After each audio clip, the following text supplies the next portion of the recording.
तुमचं चालू द्या, मी जरा नाश्त्याचं बघते. Please carry on.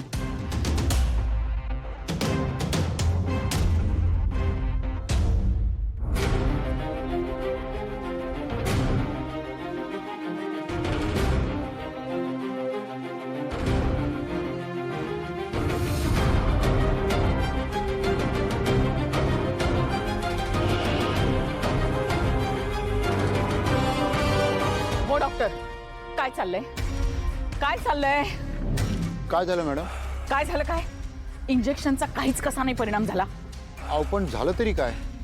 काय झालं? काय तिकडे बघा, कॉन्फरन्स रूम मध्ये विश्वंभर कसा फडफड फडफड बोलतोय. जरा जास्तच ऍक्टिव्ह झालाय. असं तर व्हायला नको होतं. जर त्यांची तब्येत अजूनही व्यवस्थित आहे तर त्याचं काहीतरी दुसरं कारण असेल. काय दुसरं काय कारण असणार?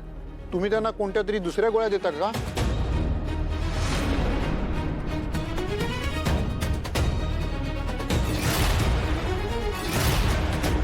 हो देते ना.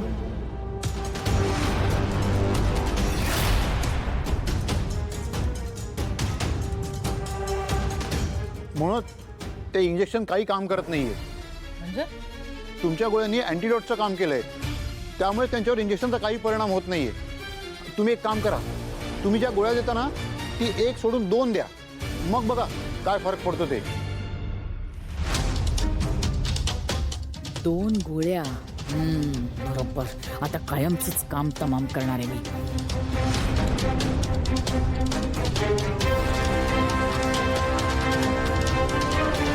या त्या बाबांचं करिअरच नाही, त्यांचं आयुष्य पण संपून टाकायला निघाले. पण मी तिला बाबांना काही करू देणार नाही. फक्त तू नाही श्रावणी, आपण दोघं मिळून साहेबांचं रक्षण करू.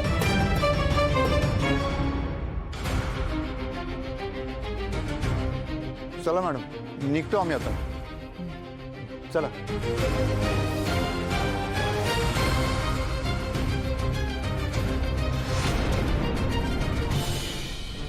हे बघा, म्हणून सांगतोय आता आपल्याला उशीर करून चालणार नाही. पक्षातल्या प्रत्येक कार्यकर्त्यापर्यंत हा संदेश पोहोचला पाहिजे. मतदारसंघातल्या प्रत्येक नागरिकाच्या घरापर्यंत जा, त्याच्या समस्या जाणून घ्या, त्यांचे प्रश्न जाणून घ्या आणि त्यानुसार आपली रणनीती ठरवा.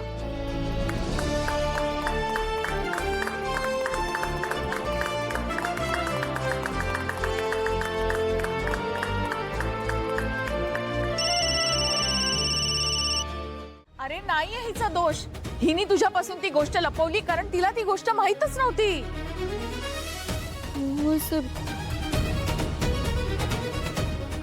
मला तर वाटतं ती सानिकाच तसली मुलगी आहे.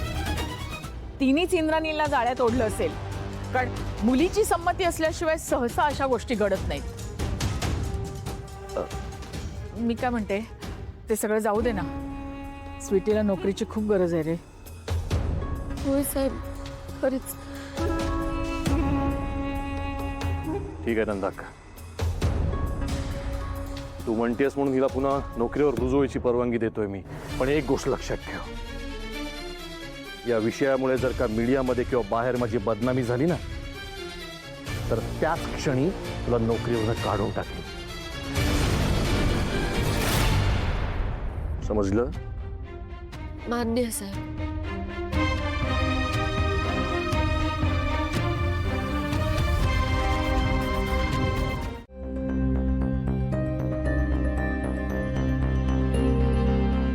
शोभे, काय पापड बिपड भाजलेत ना? होय की, भाजलेत पापड, भाजलेत. अख्खं जेवण बनवले. अजून काय बनवायचंय का? बासुंदी बिसुंदी अजून काय बनवू तुम्हाला? घरच्यांसाठीच बनवलंयस ना जेवण, मग त्यात एवढी चिडचिड करण्यासारखी काय आहे? काय हो, घरच्यांसाठी बनवलंय म्हणून काय हुकूम सोडत बसणार का तुम्ही? यांचा फोन आहे. हॅलो, काय आत्ता यायले? हो या की लवकर. आम्ही का नाही स्पेशल जेवण बनवलंय तुमच्यासाठी. नाही नाही, अजून नाही जेवलो. तुम्ही आल्यावर जेवू काय? हा या लवकर या. यायले ते काय मग आलत?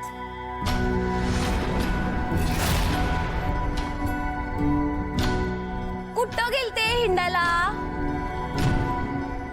इथं तुमची सगळी कामं आम्हाला स्वतः करायला लागली. कुठं गेलते? शोभा ते मी बाहेर फिरायला नव्हते गेली. आमचं महत्वाचं काम होतं म्हणून गेलो होतो. होय का? घरातली कामं सोडून एवढं महत्वाचं काम होतं का ग? आणि काय ग, घरची सून आहेस ना तू? हा, मग सुनानं कसं वागावं हे मी शिकवू का तुला? नाही सासूबाई, आहो ते मग सांग की, कुठे गेला होता तुम्ही? एवढं महत्वाचं काय काम होतं? कारभारने असेल काहीतरी महत्वाचं काम त्यांचं. तुम्ही बोललेस का मध्ये? हा, तुम्हाला सांगितलं होतं ना मध्ये बोलायचं नाही म्हणून. आणि काय गे नट्ट मोगरे, हा, माझ्या हाती मोडल्यासच ना? नाही नाही, मी नाही अटी मोडल्या तुमच्या. अगं घरातली समधी कामं तू एकटीनं करणार अशी शपथ घेतली होतीस तू. हो सासूबाई, आणि मी माझा शब्द पाळणारच आहे. आज खरंच महत्वाचं काम होतं म्हणून गेलो. सॉरी. होय आई, एका माणसाला भेटायचं होतं. माझ्या कामाचे नवीन कॉन्ट्रॅक्ट्स मिळणार होते मला, म्हणून त्याला भेटणं गरजेचं होतं म्हणून गेलतो बाहेर. हे बघ शुभू, तुझं महत्वाचं काम होतं ना, मग विषय संपला. हातपाय धुवून घ्या, जेवायला बसू आपण. हा, होय ना.